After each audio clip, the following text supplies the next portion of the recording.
Hello, hello, hello, and welcome to the Danielle Mercurio Show. I changed my mind. I was rolling with my so called spiritual life during Mercury retrograde, and it was exactly what I needed during that time. I was in a very transitional place in my life where I was questioning a lot, but really I just needed to be in the surrender of the fact that I was healing a lot. And oftentimes, when we're in a space of deep, necessary healing and release, we're not inspired. We're not motivated. We're questioning a lot of things. And for me, I didn't feel comfortable, and it makes sense now, while deep in my healing space to fully show up as Danielle Mercurio. Because here's the thing, I couldn't. I couldn't fully show up as Danielle Mercurio, as the Danielle Mercurio show during the June Mercury retrograde. I needed my so called spiritual life. I needed that outlet. I needed to just change things up for a little bit because what some of the work that I was doing internally was around my confidence in fully being authentically Danielle Mercurio.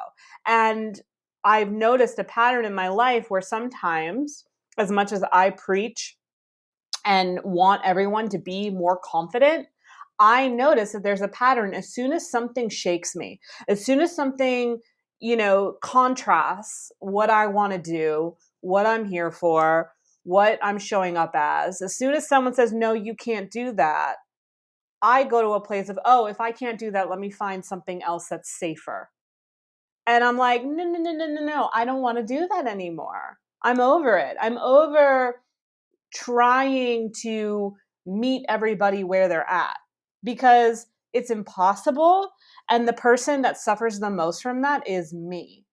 And so I fully take pride in everything I've done. I have no regrets out of any of my work, any of my teachings. I never feel like there's been a point where I'm like, whoa, what you did was like not okay. If anything, I feel like in some ways, while it's all been great, it's been a little small. It's been a little hidden. Been a little like, everyone, is this okay with you? Where we have to realize in our life, like, we can't lead with that energy. Even if we lead confidently, if there's still question marks behind what we're doing, it's never going to fully actualize in a way that feels good to us. And if it doesn't fully feel good to us, if we're fully questioning it, guess what? It's not going to feel fully good for other people, and they might start questioning it too.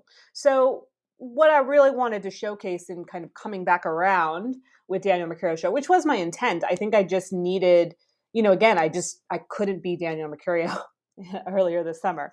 But I want to kind of share this idea of it's okay to change your mind.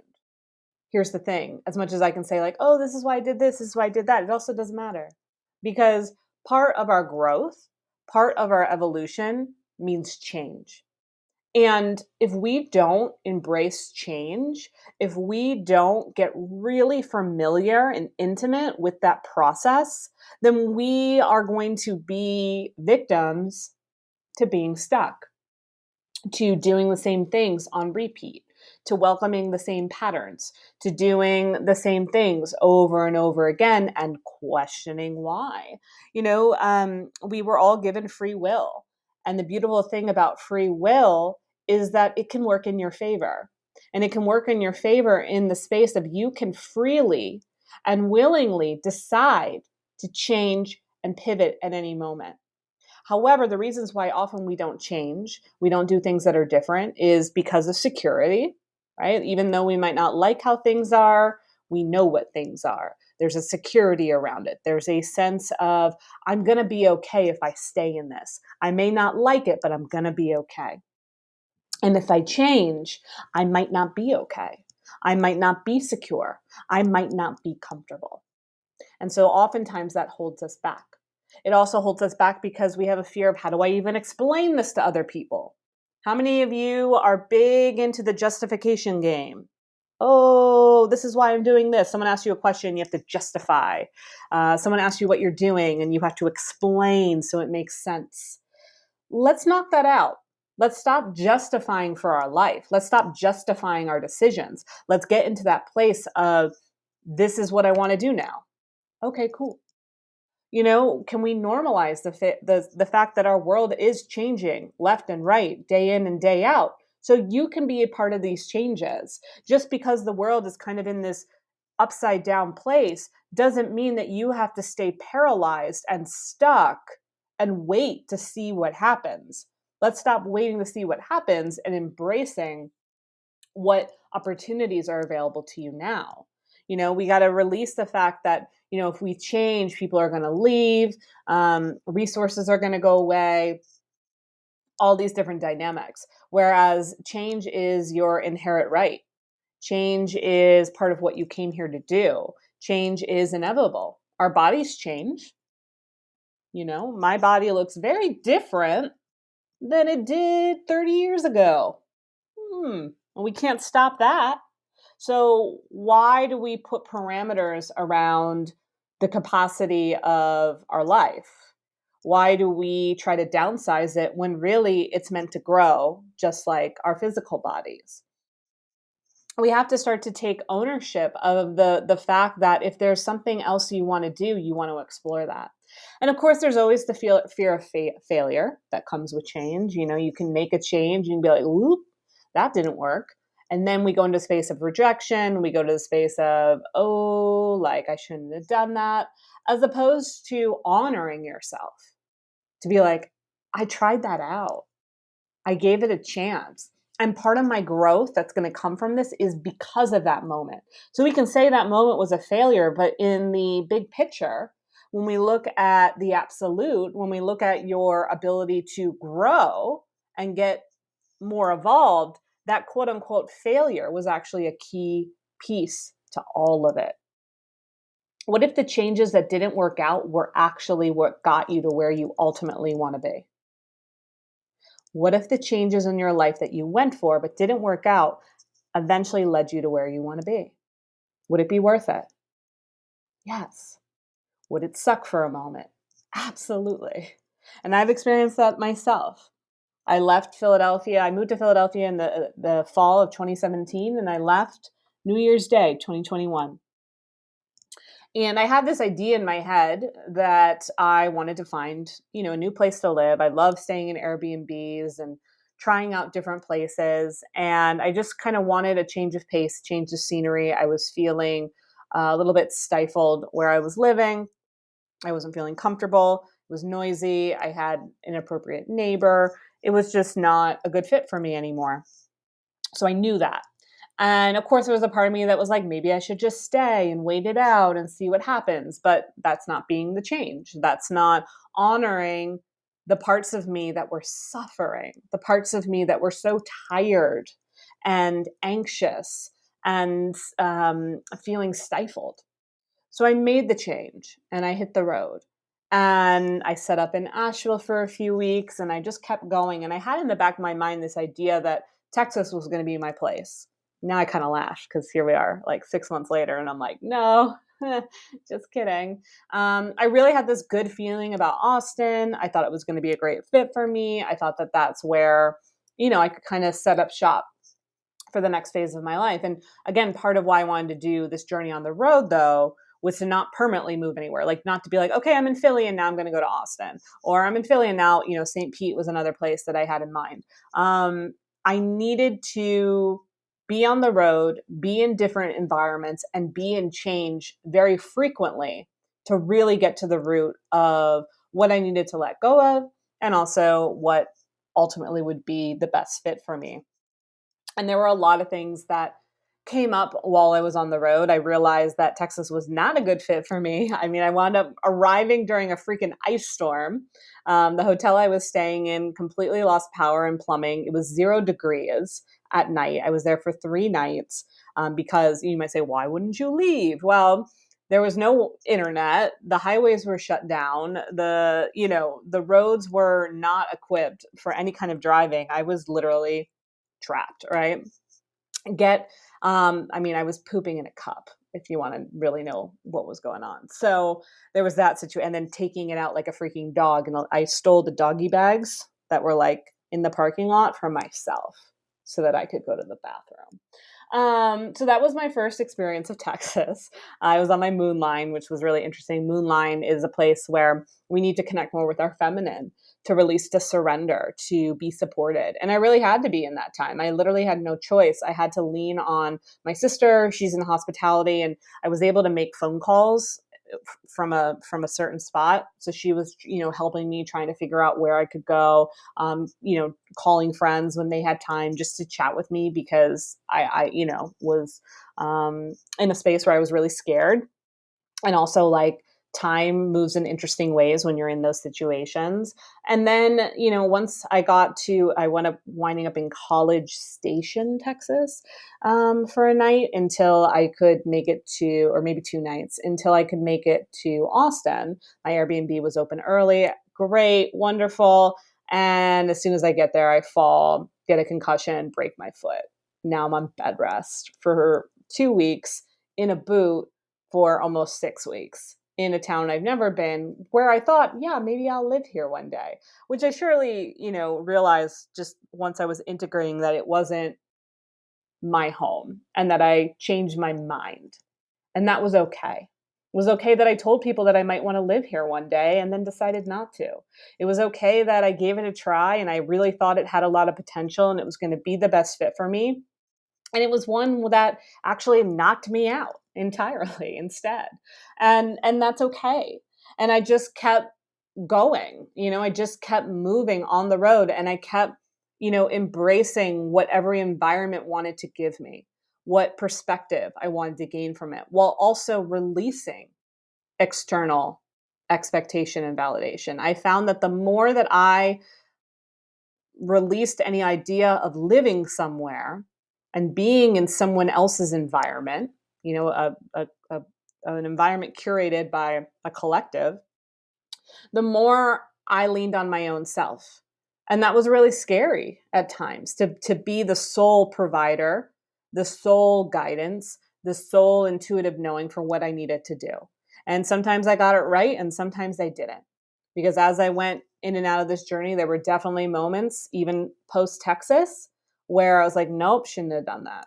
Nope, didn't listen to my intuition here. Nope, don't feel so great about this.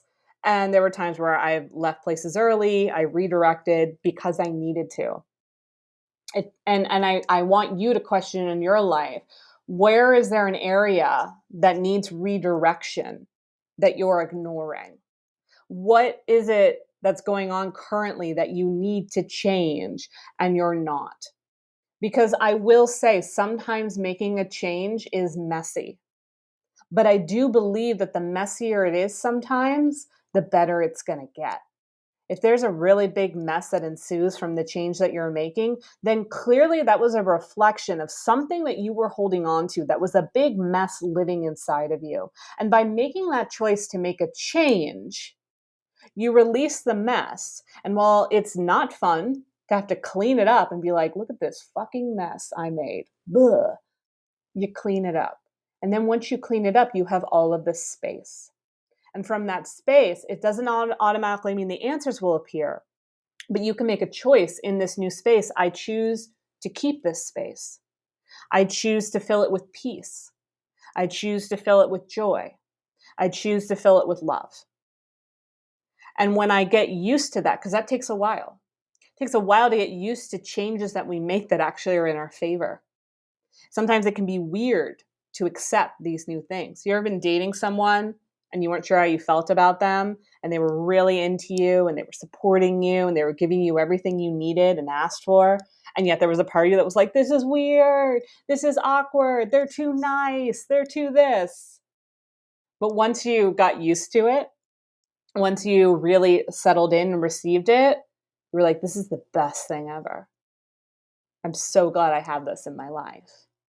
So it's okay if you're a little scared of change. And it's okay that once a change ensues or happens, you resist it a little bit. That's your way of readjusting and recalibrating. And I want you to realize that we can change our mind as much as we want. Now, of course, we want to use discernment. For me, I'm very mindful, especially when I set out in January, that I wasn't running away. I wasn't just being like, life is hard. I don't like Philly anymore. I'm running away. It wasn't that. It was, I am complete with this situation, with this environment for right now. I may change my mind and move back to Philly, but I felt very complete. And from that space of feeling complete, I stepped into something new. And so when you're getting ready to make a change, ask yourself, do I feel complete? At least like 85% complete. There's always going to be that lingering, like, I don't know, which is okay. Do I feel 85% complete with this choice? Am I running away or am I stepping away? Am I honoring my need to evolve? I'd say a sign that we can look to for guidance in this is Gemini. Gemini gets a bad rap because it's the twins. People say it's multiple personalities. They're all over the place. And I'm like, no, like when we look at Gemini from an embodied perspective, we actually see a sign that is here for change, that constantly needs more, that is always curious, that is always moving into the next thing. And for that, I have a lot of respect that, Geminis can do a lot of different things. Historically, if you look up some Geminis, you'll see that like there was a lot of different career moves or artistic changes or, and I can see it with, Geminis I know in my life. I see how they started out in one job or in one relationship and kind of moved into the next and, over and over again. And I think there are some Geminis that hold on to guilt because of that. But I'm like, no, like if you're a Gemini, you do a reading with me, I will champion you. I will encourage you to keep going, to keep evolving, to honor change because you are the ones that teach us that more than anybody else. And again, though, use discernment.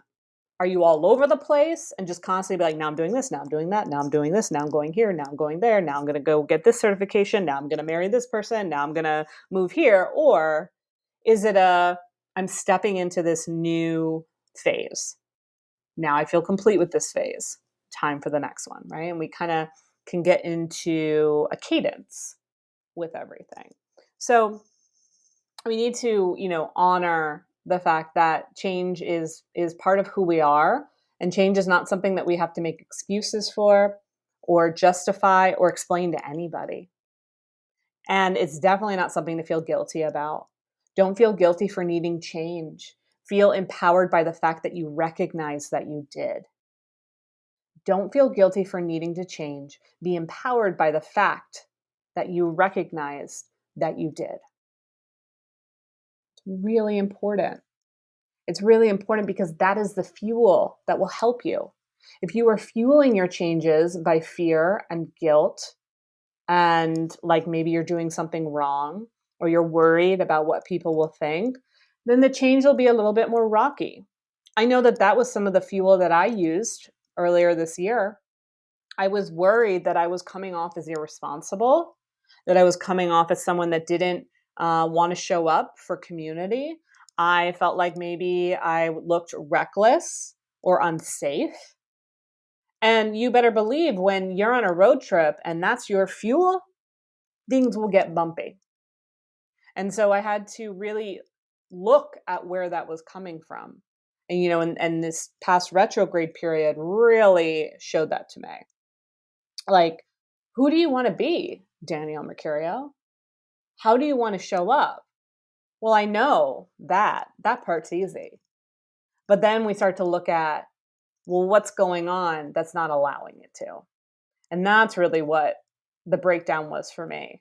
What am I still looking at and defending myself from or trying to shield myself from that really is counterintuitive and counterproductive, and our body takes that on as well.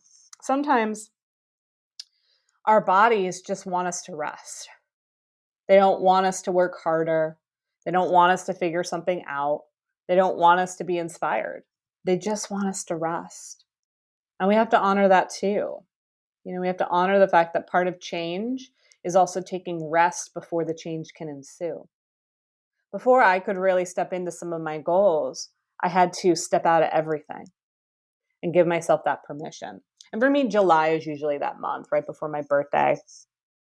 I always find that Cancer season is kind of my time to really unwind the shadows. And this year, very much so. I think I dodged it a little bit last year because there were some things I wasn't ready to go there, and to be completely honest, I didn't feel safe in my environment to go there. I didn't feel comfortable in my home, and so to go to some of those places, I wasn't ready to be vulnerable there. I was really just in survival mode, if I'm being completely honest with you. I was sick very often. Like, I couldn't tell you a week where I felt 100% good and normal. My hair was falling out. Um, it was getting really bad. So I understand my need to leave. And then the next phase of that leaving was being shown very clearly all the stuff. And then it really came to a head last month. But I will say I've been healing so much over these past 6 months. My hair is not hasn't been falling out since May.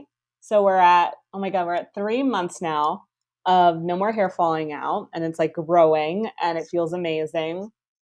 My digestion is getting better. It still has its moments. It definitely got offset when I was in Vail, and that altitude, woo, was really hard on my system. But again, it was almost like I took a knee and I was in a space where I was able to just be in the discomfort of everything and be shown even more of what I needed to see. And I felt safe there to do it. But we'll see kind of what happens from here. But I just know that by making the changes, by being in the mess, things are better. And they're better because of my willingness to just be like, I got to take care of myself. I've got to surrender and I've got to trust. I've got to listen to what my guides have been telling me. I need to trust the same insight I would give to someone else, right? I like would almost step back sometimes and listen to the ways that messages would come through me as I show up for other people in coaching sessions and in their readings and through the Cosmic Channel, my membership. And I'm like, this is like, that's truth coming through you. And you have a choice if you want to step up into that truth along with it.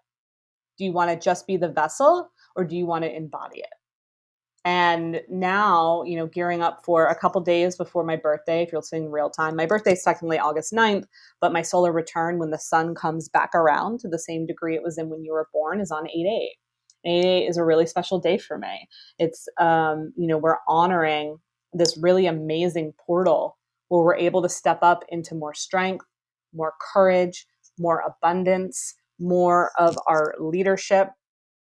And this year we're going to have it with a new moon. And I was born on a new moon. So it feels like I'm allowing all these changes to happen and just witness it. And I'm not worried about what the changes will do. I'm not worried that the changes will hurt me. I'm not worried that the changes won't work out. We're allowed to believe in the changes that we want. We don't have to sit around and wait for the other shoe to drop. We don't have to say we're making a change and then wait for it to all fall apart. And even though I had messes happen with my changes, I got it. I was like, it makes sense. I understand. And it was worth it in the end for me to get to a place where I could feel more whole, more clear, more complete. And I again, I share this for you so that you can be in a space, if you're needing to make a change, if you're looking for things to be different, make the change and then be open to any resistance or anything that comes up that needed to be shown to you as part of the change. And further, take ownership of those changes. Remember, you do not have to justify what you're doing. You do not have to explain yourself to anybody. You don't. And the right people in your life will understand and they will cheer you on. The right people in my life never had a doubt about what I was doing. They didn't question me at all. They didn't ever make me feel like what I was doing was irresponsible or any of the other ideas that I had in my head. They just supported me and held space for me. And when you make changes and people aren't able to do that for you, it's very telling. It's been very telling for me this last year of who can't hold space for me, who doesn't understand, who are the people that, didn't recognize that. Like, there are some times where I just really needed a lot of space. Being on the road and traveling by yourself, it's amazing. It's a lot of work.